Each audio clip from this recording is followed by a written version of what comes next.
स्वागत है दोस्तों आपका तर्क आईएएस पीसीएस चैनल पे। मैं अंकित सिंह। दोस्तों आज हम पढ़ेंगे स्वदेशी मूवमेंट। स्वदेशी मूवमेंट को हम प्रीवियस ईयर क्वेश्चन के साथ कनेक्ट करके देखेंगे।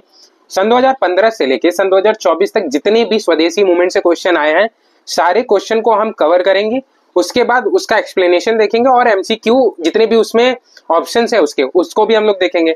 साथ में हम देखेंगे कि मॉडर्न हिस्ट्री में डिफिकल्टीज लेवल कौन से ईयर में कितना क्वेश्चन पूछा गया, उस ईयर में कितने डिफिकल्ट थे, कितने इजी थे और कितने क्वेश्चन मीडियम लेवल थे। फिर ये भी देखेंगे कि कौन से टॉपिक का सबसे ज्यादा वेटेज है, कौन से टॉपिक से सबसे ज्यादा क्वेश्चन पूछे जा सकते हैं और कौन सा टॉपिक मोस्ट प्रोबेबली इस सन 2025 के प्रीलियम्स में पूछा जा सकता है। फिर टॉपिक्स देखेंगे कि मोस्ट इंपॉर्टेंट टॉपिक्स जो आपको प्रीलियम से पहले कवर कर लेने हैं, वहां से क्वेश्चन आ सकते हैं और उसमें से मैंने कितना कवर कराया और कितना कवर कराऊंगा ये भी बताऊंगा आपको। फिर हम आएंगे स्वदेशी मूवमेंट, उसके बाद प्रीवियस ईयर क्वेश्चन सारे उसके देखेंगे। ठीक है दोस्तों आप सबको पता है कि जो हिस्ट्री है ना, मुझे आपको हर तीसरे बंदे को ये लगता है कि हिस्ट्री एक हलवा सब्जेक्ट है और हम लोग उठाते हैं बेसिक्स, 8वीं की एनसीईआरटी उठा ली, 12वीं की एनसीईआरटी उठा ली, उसको पढ़ लिया, स्पेक्ट्रम उठा ली और भी जितने भी रेफरेंसेज हैं सबको उठाया, हम लोगों ने पढ़ लिया और गए पेपर देने। अब हमको लग रहा है कि मॉडर्न हिस्ट्री तो मेरी तैयार है, हिस्ट्री मेरी तैयार है और हम लोग पेपर सामने क्वेश्चन आता है, हम लोग अटेम्प्ट भी करते हैं, हमको लगता है ये आंसर ही है, लेकिन घर पे आते हैं चेक किया गलत आंसर, लग गए, कट गया हमारा। सबसे बड़ा रीजन आपको पता है क्या इसका? सबसे बड़ा रीजन है हम पीवाईक्यू ही नहीं सॉल्व करते, क्योंकि जो हिस्ट्री है, हिस्ट्री एक रिपीटिंग सब्जेक्ट है, उसमें हर साल क्वेश्चन को रिपीट करता है, उस एक क्वेश्चन को, एक टॉपिक को अलग अलग तरीके से मोल्ड करता है। अब जैसे सन 2015 से लेके सन 2025 तक टोटल 65 क्वेश्चन पूछे गए मॉडर्न हिस्ट्री में। अब उसमें से सोचो 5 क्वेश्चन टोटल पूछे गए स्वदेशी मूवमेंट से। अब स्वदेशी मूवमेंट एक छोटा सा टॉपिक है, उसमें से 5 क्वेश्चन अगर आप एक दिन भी उस टॉपिक को दोगे तो 5 question, 5 previous year question solve हो गए। हो सकता है इस साल क्वेश्चन पूछ दे, अगर पूछ दिया तो लो भैया हो गया, अगर नहीं पढ़ के गए तो लग गए लंका। ठीक है, तो हमेशा प्रीवियस ईयर को क्वेश्चन को मिला के चलना, इसलिए मैंने ये सीरीज लाया हूं कि प्रीवियस ईयर क्वेश्चन को मैं कनेक्ट करके पढ़ाऊंगा। दूसरी चीज, इसमें डिफिकल्टीज लेवल पे आते हैं। सन 2015 में टोटल 8 क्वेश्चन पूछे गए, जिसमें से 2 इजी, 3 मीडियम और 3 डिफिकल्ट। तो इजी और मीडियम तो आपको करना ही करना है, क्योंकि फैक्ट अगर आपके क्लियर है तो जब इजी लगता है तो 80% आपके फैक्ट क्लियर होने चाहिए और ये आपको सही करना ही करना है, क्योंकि 90% ऑफ लोग इजी और मीडियम को कर जाते हैं। जब वो लोग करेंगे तो आपको करना पड़ेगा। बचिया डिफिकल्टीज में आपको एलिमिनेशन ट्रिक लगानी है, जो भैया ने अभी वीडियो डाला उसमें जाके देखो, मस्त भैया ने बताया कि कैसे क्वेश्चन को एलिमिनेट किया जा सकता है। उन्होंने भी मुझे ही बताया था कि कैसे एलिमिनेट किया जाता है, मस्त ट्रिक है, जाके देखना जरूर। तो ये 3 क्वेश्चन उस एलिमिनेशन ट्रिक में से तो 2 आप कर लिए, तो यहाँ पे आप बाजी मार गए। ठीक है, ऐसे ही सन 2016 में 6 क्वेश्चन पूछा, 5 इजी पूछे, तो 5 में से 5 जो किया होगा निकाल गया होगा। एक डिफिकल्ट पूछा, सन 2017 में 7, 18 में 13, 18 में सबसे ज्यादा मॉडर्न हिस्ट्री से क्वेश्चन पूछे, 5 मीडियम पूछा, 5 इजी पूछा और 3 डिफिकल्ट पूछ लिया। डिफिकल्ट में स्टेटमेंट बेस्ड होता है। उसके बाद 21, 23, 24 में सिर्फ 2 क्वेश्चन पूछे। तो हर साल वेटेज कम होता जा रहा है, लेकिन मैं एक चीज आपको इस बात की गारंटी देता हूं कि इस बार मॉडर्न हिस्ट्री से 7 से 8 क्वेश्चन पूछे जाएंगे, क्योंकि आपने देखा पैटर्न की 8, 6, 7 यहाँ कम किया, सन 2018 में 13 कर दिया, 6 फिर 1 कम किया, फिर बढ़ा दिया, फिर 4, 3, 2 किया, अब 3 साल लगातार कम किया है, तो इस साल 7 से 8 क्वेश्चन पक्का है। फिर आते हैं हम लोग वेटेज। अब वेटेज में सबसे बड़ा वेटेज किसका? लास्ट 10 सालों में सबसे ज्यादा क्वेश्चन, मतलब हर एक साल 2 क्वेश्चन जरूर पूछा एक्ट से। कौन से एक्ट? जो एक्ट गवर्नमेंट ऑफ इंडिया पास किया है, ब्रिटिशर्स ने एक्ट पास किए, उसको 2 फेज में लोगों ने बांट रखा है, एक तो कंपनी रूल, दूसरा क्राउन रूल। कंपनी रूल में regulating act, Pitt India act, council act, charter act, ये सारी चीजें हैं। उसके बाद government of India act, crown rule आ गया था, गवर्नमेंट ऑफ इंडिया एक्ट 1858, फिर गवर्नमेंट ऑफ इंडिया एक्ट 1935, फिर 1947। तो ये सारे एक्ट जो है गवर्नमेंट ब्रिटिशर्स के द्वारा लाए गए हैं। मैंने बहुत अच्छे से अपने प्रीवियस ईयर लेक्चर में बहुत बढ़िया से बताया, आपको जाकर देखना रहेगा तो देख लीजिए, नहीं देखना तो भैया हो गया कल्याण। गांधीयन फेज से 8 क्वेश्चन, स्वदेशी मूवमेंट से 5 क्वेश्चन। समझ लो स्वदेशी मूवमेंट से 20% तो यहीं से पूछ दिया, 20 नहीं तो 15% यहीं से पूछ दिया स्वदेशी मूवमेंट, एक छोटा सा टॉपिक। एक्ट आपका 2 दिन लगेगा, 2 दिन में सारे एक्ट आपको याद हो जाएंगे। 15 क्वेश्चन हो गए भैया, 30%। ठीक है, इकोनॉमिक इंपैक्ट, रिलीजियस, ये एडवेंट ऑफ यूरोपियन में है ही क्या? कुछ नहीं है। आप सिंपली बस एक बार जाके मेरा वीडियो देख लिया, कोई भी बुक उठाएंगे, एनसीईआरटी भी पढ़ के जाएंगे तो एडवेंट ऑफ यूरोपियंस के सारे क्वेश्चन कर लेंगे। वॉर हो गया, उसमें कौन कौन से war, battle of Plassey, battle of Buxar हो गया, Anglo French war, Carnatic war हो गया, एंग्लो सिख वॉर हो गया, राणा रंजीत सिंह के बारे में, ये सारी चीजें तो मैंने बता रखी है आपको, ठीक है। मोस्ट इंपोर्टेंट टॉपिक्स हो गया transfer of power, British act, ठीक है, रेगुलेटिंग एक्ट हो गया, फिट इंडिया एक्ट हो गया, चार्टर एक्ट हो गया, गवर्नमेंट ऑफ इंडिया एक्ट हो गया, एडमिनिस्ट्रेटिव पॉलिसीज हो गई, economic impact of British policy, जो इकोनॉमिक लैंड आता land tenure system, permanent system, Ryotwari system, impact of British rule, जो ब्रिटिश ने रूल बनाया था उसके impact, Gandhian phase, non cooperation movement, civil disobedience movement, quit India movement, advent of Europeans, कब आए, कहां से आए, उसके बाद स्वदेशी मूवमेंट क्यों स्टार्ट हुआ, क्या रीजन रहता है, एक्सट्रीमिस्ट और मॉडरेट में कैसे कौन से ईयर में कॉन्फ्लिक्ट हो जाता है, social religious movements, okay, personality based मतलब कौन से प्रोमिनेंट लीडर्स हैं उनके बारे में, लाला लाजपत राय, बाल गंगाधर तिलक, गांधी जी के बारे में, रास बिहारी बोस के बारे में, ठीक है। उसके बाद ये फिर left movement, wrong classes movement, ये सारी चीजें इंपॉर्टेंट है। इसमें से जो भी मैं सारे टॉपिक को कवर कर लूंगा, ठीक है। आते हैं फिर स्वदेशी मूवमेंट पे। स्वदेशी मूवमेंट का पहला क्वेश्चन सन 2016 क्या है, Swadeshi and boycott were adopted as method of struggle for the first time during the agitation of against the partition of Bengal. दूसरा है होम रूल मूवमेंट, तीसरा है नॉन कॉर्पोरेशन मूवमेंट, चौथा है visit of the Simon commission. अब अगर किसी ने एनसीईआरटी उठाई होगी या स्पेक्ट्रम उठाई होगी एक बार भी, तो सबको पता होगा कि साइमन कमीशन तो पार्टीशन ऑफ बंगाल के टाइम तो नहीं आया था। पार्टीशन ऑफ बंगाल कब हुआ था, 1905 में हुआ था, ठीक है। अब साइमन कमीशन कब आया था, यह था 1927 में। क्यों आया था ये आया था रिव्यू करने के लिए गवर्नमेंट ऑफ इंडिया एक्ट 1919। अब गवर्नमेंट ऑफ इंडिया एक्ट 1919 के रिव्यू करने के साथ साथ ये आया था नया एक्ट। उस एक्ट में 1919 में क्या गड़बड़ी है उसको इंप्रूव करके और लोगों की क्या डिमांड है वो हम लोग गवर्नमेंट ऑफ इंडिया एक्ट 1935 में डालेंगे। इसका एक मास प्रोटेस्ट हुआ था जिसमें लाला लाजपत राय जी की डेथ हो जाती है। उनके डेथ के बाद सॉन्डर्स की डेथ मारा जाता है, किसके द्वारा, भगत सिंह के द्वारा, चंद्रशेखर आजाद जी के द्वारा, तो वो उनको बाद में उसी की चलते फांसी होती है, ठीक है। साइमन कमीशन का प्रोटेस्ट क्यों होता है, गो साइमन गो, ये प्रोटेस्ट क्यों होता है, ये बेसिकली इसलिए होता है जो साइमन रहता है, जो कमीशन आई रहती है ब्रिटिश से, उस कमीशन में कोई इंडियन पर्सन इन्वॉल्व नहीं रहता है। इसके चलते प्रोटेस्ट होता है कि अगर कोई नया एक्ट आ रहा है तो उस एक्ट में एक कोई ना कोई इंडियन रिप्रेजेंटेटिव होना चाहिए जो बता सके कि ये चीजें हमारी डिमांड है, ये फुलफिल होनी चाहिए। इसके लिए साइमन कमीशन का बायकॉट हुआ।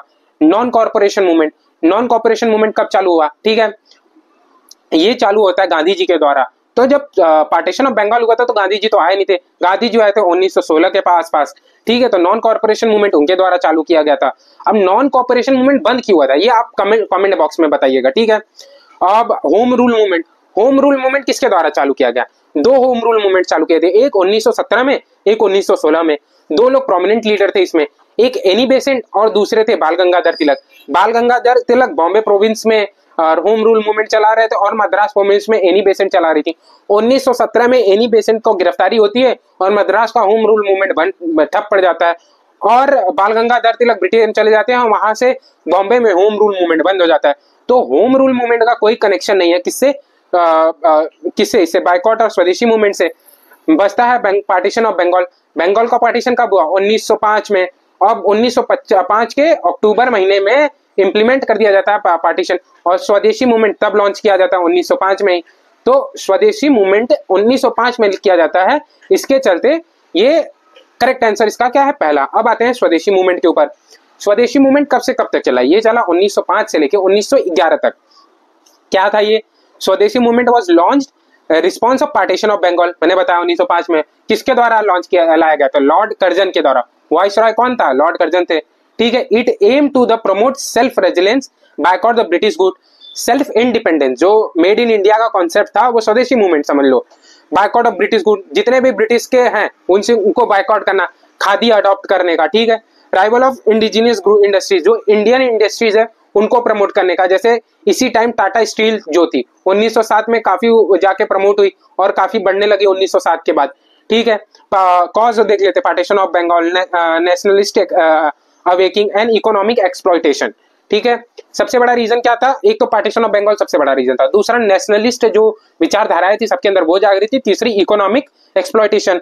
फिर आते हैं स्वदेशी मूवमेंट, 1905 में बिगेन हुआ, बंगाल पार्टीशन के बाद हुआ। स्वदेशी मूवमेंट में बोला गया खादी अपनाओ, इंडियन इंडस्ट्रीज को अपनाओ। नेशनल स्कूल्स वर सेटअप, तो नेशनल स्कूल कहाँ पे कब सेटअप किए गए, स्वदेशी मूवमेंट के ड्यूरेशन 1905 और 1906 में सेटअप किए गए थे। पार्टिसिपेंट इसमें कौन कौन, student, women, parents. Rabindranath Tagore ने after the partition of Bengal लिखा था अमार सुमार बांग्ला, जो आज का ये है नेशनल एंथम है बंगाल, वेस्ट ईस्ट बंगाल का। ठीक है, ठीक है। उसके बाद लाला लाजपत राय, अरविंदो घोष, रविन्द्रनाथ टैगोर, ये प्रोमिनेंट लीडर थे यहाँ के। ठीक है, टाटा इंडस्ट्रीज 1907 में स्टैब्लिश हुई थी। अब मूवमेंट डिक्लाइन क्यों हुआ ये देखते हैं। The movement decline due to the British representation, lack of mass support. Mass support इसलिए स्वदेशी मूवमेंट को, क्योंकि पार्टीशन ऑफ बंगाल किस बेसिस पे हुआ था। पार्टीशन ऑफ बंगाल हुआ था कि जो मुसलमान रिप्रेजेंटेटिव हैं वो एक साइड रहेंगे, ईस्ट बंगाल में रहेंगे जहाँ पे, और जो हिंदू बहुमूल संख्या वाला क्षेत्र है वहां पे हिंदू रहेंगे। तो जो मुसलमान थे इस पार्टीशन से तो खुश हो गए, क्योंकि उनको काफी सपोर्ट कर रही थी ब्रिटिशर्स। उनके लिए इसी पार्टीशन के बाद 1906 में बनती है ऑल इंडिया मुसलमान लीग, जो बाद में जाके इंडिया और पाकिस्तान पार्टीशन का सबसे बड़ा रोल होता है। तो बेसिकली ब्रिटिशर्स चाहते ही थे कि जो इंडिया है दो पार्ट में बट जाए, तो मेजर रीजन ये था। अब एक और चीज उठती है कि पार्टीशन ऑफ बंगाल हुआ क्यों। पार्टीशन ऑफ बंगाल इसलिए हुआ, ब्रिटिशर्स जो बोलते हैं, लॉर्ड कर्जन का जस्टिफिकेशन ये था कि बंगाल एक बहुत बड़ा प्रोविंस है जिसमें 80 लाख लोग हैं। 80 लाख लोगों को एडमिनिस्ट्रेट हम नहीं कर पा रहे, काफी ऐसे क्षेत्र हैं जिनको हम लोग कवर नहीं कर पा रहे और डेवलप नहीं कर पा रहे। उसमें से था एक आसाम, जो गया बाद में ईस्ट बंगाल में। ठीक है, लेकिन मेजर कारण क्या था। मेजर कारण ये था कि ब्रिटिशर्स हिंदू और मुसलमान जो 1900 से लेकर 1905 तक यूनाइट हुए थे, अलग अलग मूवमेंट के थ्रू ब्रिटिशर्स को परेशान कर रहे थे, उनको अलग करना था, उनको अलग किया। और बाद में 1906 में जब ऑल इंडिया मुसलमान लीग बनी तो उनकी डिमांड हुई कैसी, सेपरेट इलेक्टोरल की, जो इसको 1909 में फुलफिल किया किसने, ब्रिटिशर्स ने। तो ये सारी चीजें थी पार्टीशन ऑफ बंगाल की। ठीक है, मैंने स्वदेशी मूवमेंट कवर किया है, ये इंपॉर्टेंट है। आप ये पीडीएफ में अवेलेबल करा दूंगा, आप देख लीजिएगा। फिर आते हैं सन 2015 के क्वेश्चन में। Question number 2 of the following movement act has contributed to the split of Indian National Congress resulting in the emergencies of moderate and extremist. तो कौन से मूवमेंट के ड्यूरेशन में जो मॉडरेट और एक्सट्रीमिस्ट में इंडियन नेशनल कांग्रेस बढ़ चुकी थी। Swadeshi movement, quit India movement, non cooperation movement, civil disobedience movement. तो सिविल डिसोबीडियंस मूवमेंट कब आया। सिविल डिसोबीडियंस मूवमेंट तो आया था 1927 के बाद आया था ये। ठीक है, जो गांधी जी एक लंबी उस पे जाते हैं। ठीक है, अब नॉन कोऑपरेशन मूवमेंट कब आया, ये आया था अपना जलियांवाला बाग हत्याकांड के बाद आया था, जो हुआ था 1919 और 1920 के आसपास ये आया। इसमें रॉयल एक्ट आया था जिसमें बिना किसी को पूछे सबको, किसी को अरेस्ट कर सकती थी ब्रिटिशर्स इस एक्ट के थ्रू। तो इसी के प्रोटेस्ट में जलिया बाग में एक मेला लगता है, वहां पे एक मास प्रोटेस्ट चालू होता है जिसको चारों तरफ से ब्रिटिश जनरल ओडायर घेरते हैं और वहां पे अंधाधुंध गोली चला देते हैं। उसके बाद वहां पे काफी तादाद में लोगों की मौत होती है। उसी के चलते गांधी जी ने लॉन्च किया था non cooperation movement. Non cooperation movement क्यों खत्म होता है मुझे ये जानना है आपको। इंडिया क्विट इंडिया मूवमेंट कब हुआ, 1942 में चालू हुआ। इसके थ्रू डायरेक्ट रूल कौन, इस क्विट इंडिया मूवमेंट के थ्रू इंडिया को जो इंडियन सेल्फ गवर्नमेंट चाहती थी। ठीक है, अब बचा स्वदेशी मूवमेंट। ठीक है, अब स्वदेशी मूवमेंट इसका करेक्ट आंसर है, ए इज द करेक्ट आंसर। स्वदेशी मूवमेंट 1905 में आया जैसे मैंने बताया। और स्प्लिट कब हुआ था सूरत का, वो हुआ था 1907 में। दो ग्रुप में बढ़ गई थी ब्रिटिश। जो इंडियन नेशनल कांग्रेस है वो लॉन्च किया गया था एक सिविल सर्वेंट ब्रिटिश के एओ ह्यूम के द्वारा। कौन से ईयर में, 1885 में। वो स्टार्टिंग में वो तो एक्सट्रीमिस्ट रहते हैं, मतलब सॉरी मॉडरेट लेवल रहता है। उसके जितने भी प्रोमिनेंट लीडर रहते हैं वो इसमें बिलीव करते हैं कि ब्रिटिशर्स जो इंडिया आए हैं देयर इज ओनली मोटिव कि वो इंडिया को अच्छे से रेगुलेट कर सके और वो इंडियन बन सके। ये स्टार्टिंग में मॉडरेट लेवल की थिंकिंग थी, जो मॉडरेट ग्रुप था।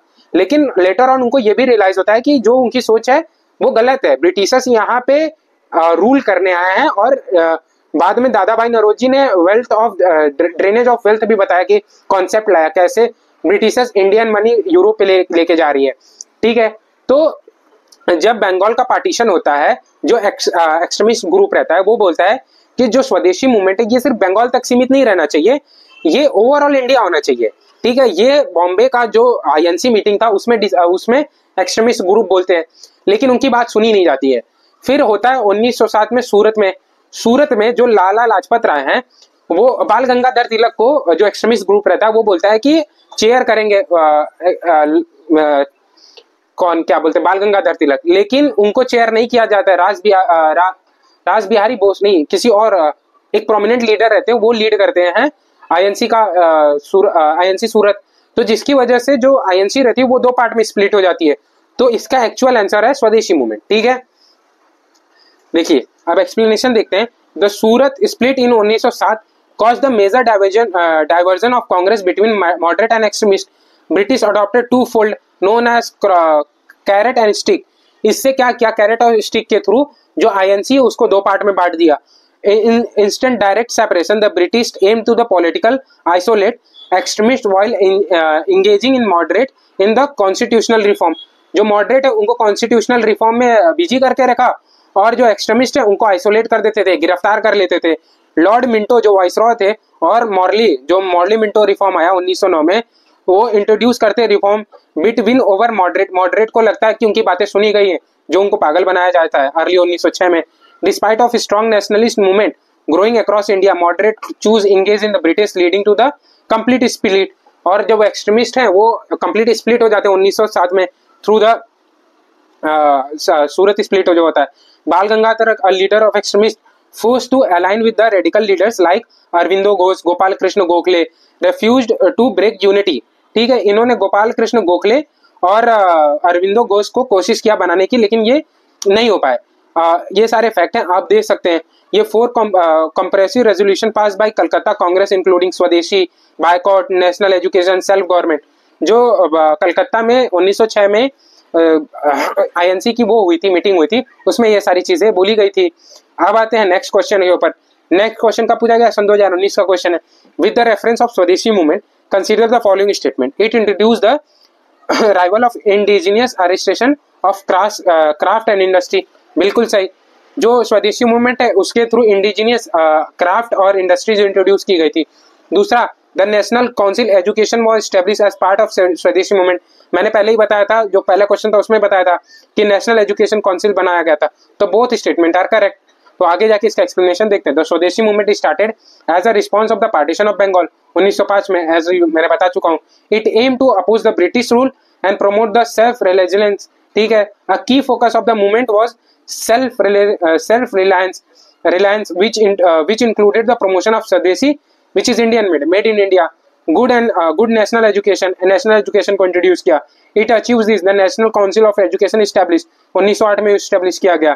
Create national controlled education system covering literacy, scientific, technical, all this thing। तो ये सारी चीजें, तो स्टेटमेंट नंबर 1 का एक्सप्लेनेशन ये, स्टेटमेंट नंबर 2 का एक्सप्लेनेशन ये है। चौथे क्वेश्चन के ऊपर आते हैं। Consider the following statement. Statement number 1, 7 August is declared as the national handloom day. 7 अगस्त को नेशनल हैंडलूम डे मनाया जाता है। बिल्कुल सही, ये करंट अफेयर बेस्ड है। ठीक है, सन 2023 में जो पूछा था वो करंट अफेयर बेस्ड है। फिर स्टेटमेंट नंबर 2, इन 1905 स्वदेशी movement was launched on the same day. ठीक है, 7 अगस्त को ही स्वदेशी मूवमेंट लॉन्च किया गया था। स्वदेशी मूवमेंट का सबसे बड़ा क्या कारण था? Indigenous craft. तो इंडिजीनियस मतलब नेशनल हैंडलूम। हैंडलूम क्या है? एक क्राफ्ट ही है। तो नेशनल इसी को प्रमोट करने के लिए 7 अगस्त को ही हैंडलूम डे मनाया जाता है। ठीक है, तो इसमें both statement are correct and explanation statement 1 is correct, मतलब एक्सप्लेनेशन है सही है।